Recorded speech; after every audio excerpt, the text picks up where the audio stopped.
ఉన్నటువంటి పవర్ ఏంది నువ్వే నమ్మకపోతే మా వాళ్ళు మొత్తం ఫేక్ అంటారు సార్ దీన్ని. మీ నాయన మంచోడు కాడంటే ఊకుంటావా? ఎడంకాలు చెప్పు తీసి ఇరిగిందా కొట్టవు. మరి దీనికి ఎందుకు ఫేక్ అనంగానే పని చేస్తున్నావు? ఉత్తగానే సార్ మా మొత్తం ఫేక్ అంటారు సార్, అంత ఫేక్ అంటారు. పోయి అడుగు వెస్టేజ్ బిజినెస్ ప్లాన్ చెప్పమని. వాడు ప్లాన్ చెప్తే నేను ఇప్పుడే బంద్ చేస్తాను. ఆన్ ది స్పాట్ వానికి 5 లక్షలు ఇచ్చి నేను బంద్ చేస్తాను వాడు ప్లాన్ చెప్తే. ఫేక్ అన్నోడు ప్లాన్ చెప్తే. పోనీ డైరెక్ట్ సెల్లింగ్ హిస్టరీ చెప్పమని. డైరెక్ట్ సెల్లింగ్ అంటే ఏందో మాట్లాడమను అని. ఏం తెలియనోడు నువ్వు అనగా నువ్వు బంద్ చేస్తావు ఏంది మచ్చా?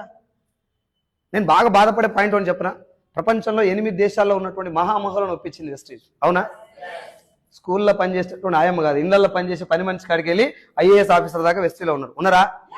8 దేశాల్లో ఉన్న 5.5 కోట్ల మంది మహామహులను ఒప్పించినటువంటి కంపెనీ మా ఇంటి పక్కన ఈరిగాను పేలిపోతుంది.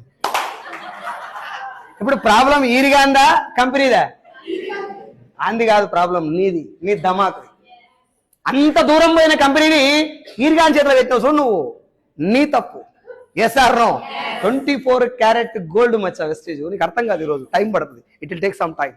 కాబట్టి first work on yourself. నాకు ఈ బిజినెస్ పూర్తిగా నమ్మకం ఉందా అనుకో, నేను మీకు ₹1,00,000 బాండ్ పేపర్ మీద రాసిస్తాను. నీకు పూర్తిగా నమ్మకం లేదు, ఇంకా 2 రోజుల